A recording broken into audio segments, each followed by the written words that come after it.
الحمد للہ رب العالمین والصلاة والسلام علی سید الانبیاء والمرسلین اما بعد فاعوذ باللہ من الشیطان الرجیم بسم اللہ الرحمن الرحیم سورہ البقرہ آیت نمبر 8 سے آیت نمبر 20 تک۔ آج ہم کافروں کے گروہ کے بارے میں بات کریں گے۔ اللہ سبحانہ تعالیٰ نے سورہ بقرہ کی شروع میں 3 انسانوں کی تصویر کشی کی ہے۔ سب سے پہلے متقی جن کے دل زندہ ہیں، پھر کافر جو کھل کر انکار کرتے ہیں، اور تیسرا گروہ جو سب سے خطرناک ہے جس کے بارے میں ہم آج بات کریں گے، وہ جو مسلمان نظر آتے ہیں مگر دل اللہ سے خالی ہوتا ہے۔ اسی لیے اللہ سبحانہ تعالیٰ نے متقین پر 4 آیات ان کے بارے میں نازل کی، کافروں کے لیے 2 آیات، لیکن منافقین پر 13 آیات نازل کی۔ اور آج ہم منافقین کے بارے میں بات کریں گے، کیونکہ یہ بیماری باہر نہیں دل کے اندر ہوتی ہے۔ آیت نمبر 8 میں ہے وَمِنَ النَّاسِ مَن يَقُولُ آمَنَّا بِاللَّهِ وَبِالْيَوْمِ الْآخِرِ وَمَا هُمْ بِمُؤْمِنِينَ، وہ کہتے ہیں ہم ایمان لائے، حالانکہ وہ مومن نہیں۔ یعنی اس سے ہمیں کیا سبق ملتا ہے؟ ایمان اعلان نہیں ہے، تعلق ہے۔ مسلم کی حدیث میں آتا ہے اللہ دلوں کو دیکھتا ہے۔ اب ہم چونکہ بہت ساری آیات ہیں تو ہم مختصراً جو ہے وہ ان کا بیچ میں سے خلاصہ لیتے جائیں گے آیات کا۔ اور جیسے آیت نمبر 9 میں خود فریبی بتائی گئی ہے ان کی، کہ جس کا ترجمہ ہے کہ وہ اللہ اور مومنوں کو دھوکہ دیتے ہیں مگر خود کو دھوکہ دیتے ہیں۔ یعنی اس سے ہمیں کیا سبق ملتا ہے کہ دکھاوے کی عبادت انسان کو اندر سے خالی کر دیتی ہے۔ اسی طریقے سے آیت نمبر 10 میں دل کی بیماری بتائی گئی ہے، جس کا ترجمہ ہے ان کے دلوں میں بیماری تھی، اللہ نے بڑھا دی۔ اس سے ہمیں کیا سبق ملتا ہے؟ گناہ بار بار کرنے سے دل سچ قبول نہیں کرتا۔ 11 اور 12 آیت میں غلطی کو نیکی سمجھنا بتایا گیا ہے۔ ترجمہ ہے فساد نہ کرو، کہتے ہیں ہم اصلاح کر رہے ہیں۔ جس سے ہمیں کیا سبق ملتا ہے کہ جب انسان اپنی غلطی ماننا چھوڑ دے، ہدایت بند ہو جاتی ہے۔ آیت نمبر 13 میں مومنوں کو بیوقوف کہنا، یہ بڑا اہم حصہ ہے۔ ترجمہ ہے کیا ہم بھی بیوقوفوں کی طرح ایمان لائیں؟ یہ صحابہ رضی اللہ تعالیٰ عنہ کے بارے میں کہا گیا، کیونکہ صحابہ رضی اللہ تعالیٰ عنہما دنیا چھوڑ رہے تھے، سچ پر کھڑے تھے، اللہ کو ترجیح دے رہے تھے۔ دنیا والوں کو یہ عقل مند نہیں لگتی تھی۔ مسلم کی حدیث ہے، وہ کہتے تھے یہ حدیث کیوں لاتے ہو؟ مسلم کی حدیث میں نبی صلی اللہ علیہ وسلم نے فرمایا اسلام اجنبی شروع ہوا۔ یعنی اس کا مطلب کیا ہے؟ سچا دین اختیار کرنے والا اکثر معاشرے میں مختلف لگتا ہے۔ حلال پہ قائم ہو، لوگ کہیں سخت ہے، پردہ کریں تو لوگ کہتے ہیں پرانا خیال ہے، سچ بولیں لوگ کہیں سادہ ہے۔ یعنی اس سے ہمیں کیا سبق ملتا ہے؟ اگر دین پہ چلتے ہوئے لوگ عجیب سمجھیں تو گھبرانا نہیں، یہی انبیاء اور صحابہ کا راستہ تھا۔ آیت نمبر 14 میں 2 چہرے مومنوں کے سامنے ایمان، دوسرے کے سامنے مذاق۔ کیسے کرتے تھے وہ؟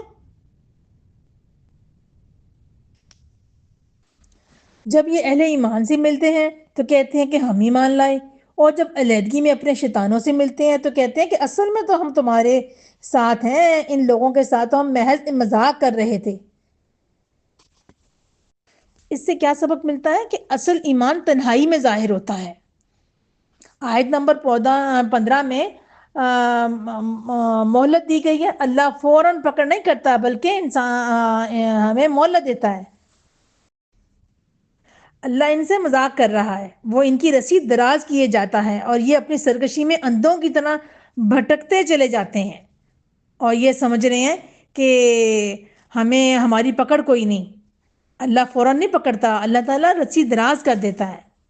تو اس سے ہمیں کیا سبق ملتا ہے کہ گناہ کے بعد اگر سکون ملے تو یہ خطرے کی علامت ہے۔ آیت نمبر 16 میں نقصان کا سودا جو ہے وہ، جس کا ترجمہ ہے کہ یہ وہ لوگ ہیں جنہوں نے ہدایت کے بدلے گمراہی خرید لی ہے، مگر یہ سودا ان کے لیے نفع بخش نہیں ہے۔ یعنی ہر وہ چیز جو ہمیں اللہ سے دور کرے وہ خسارہ ہے، اس میں ہدایت نہیں ہے۔ اسی طرح آیت نمبر 17 اور 18 میں روشنی چھن جانا، یعنی ہدایت دیکھی مگر اپنائی نہیں، تو سبق کیا ملتا ہے؟ علم پر اگر آپ کو علم آپ کے پاس آ جاتا ہے اور آپ اس پر عمل نہ کریں تو دل تاریک ہو جاتا ہے۔ آیت نمبر 19 اور 20 میں وقتی ایمان، یعنی آسانی ہو تو دین لے لیا، مشکل آئے تو پیچھے ہٹ گئے۔ تو اس سے سبق کیا ملتا ہے کہ ایمان جو ہے وہ موسم نہیں ہے، یہ مستقل مزاجی ہے۔ یہ آیات منافقوں کی کہانی نہیں، یہ ہر دل کا امتحان ہے۔ یہ نماز سے پہلے سوال کریں، کیا میں اللہ کے لیے کھڑا ہوں یا لوگوں کے لیے؟ نبی کریم صلی اللہ علیہ وسلم کی دعا، اے دلوں کو پھیرنے والے میرے دل کو اپنے دین پر ثابت رکھ۔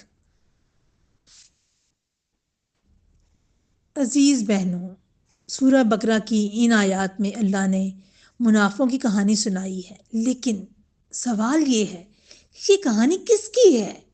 کیا یہ صرف مدینہ کے چند لوگوں کی بات تھی یا یہ ہر زمانے کے انسانوں کے دل کا آئینہ ہے؟ ذرا اپنے دل سے پوچھیں، جب نماز میں کھڑے ہوتے ہیں کیا واقعی اللہ کے سامنے کھڑے ہوتے ہیں؟ یہ دل کہیں اور ہوتا ہے، سوچیں کہیں اور ہوتی ہیں؟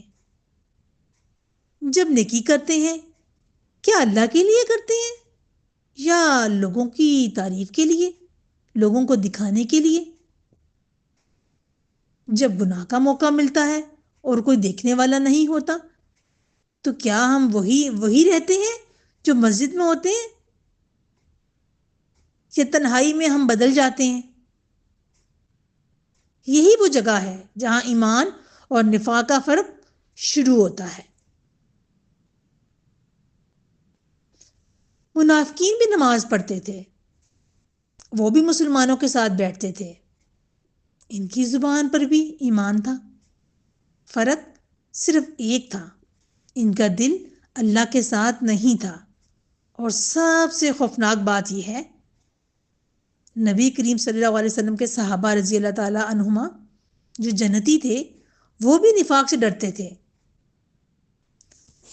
حضرت عمر رضی اللہ تعالی عنہ جیسے عظیم صحابی حضرت حذیفہ رضی اللہ تعالی عنہ سے پوچھتے تھے، کیا میرا نام منافقوں میں تو نہیں ہوگا؟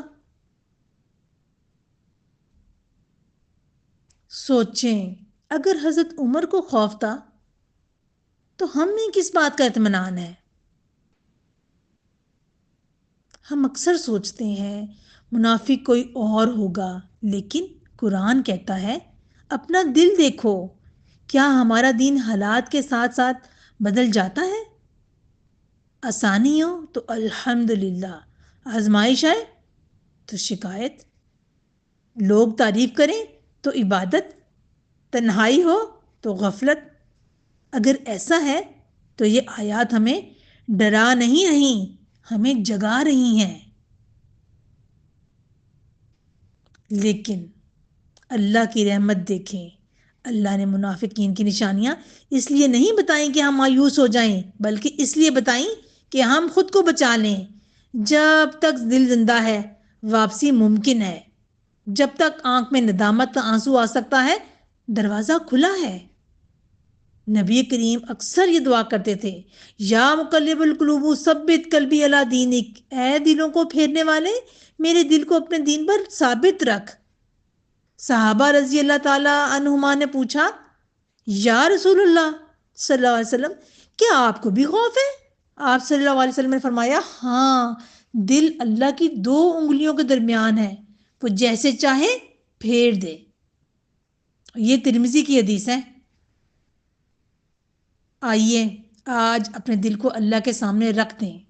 اے اللہ، اگر ہمارے دل میں ریا ہے تو نکال دے، اگر ایمان کمزور ہے تو مضبوط کر دے، اگر ہم دوہرے ہو گئے ہیں تو ہمیں سچا بنا دے، ہمیں وہ ایمان دے جو تنہائی میں بھی زندہ رہے۔ اے اللہ، ہمارا ظاہر بھی تیرا ہو، باطن بھی تیرا ہو، اور جب ہم تیرے سامنے کھڑے ہوں تو ہم منافق نہیں بلکہ سچے مومنوں میں اٹھائے جائیں۔ آمین یا رب العالمین۔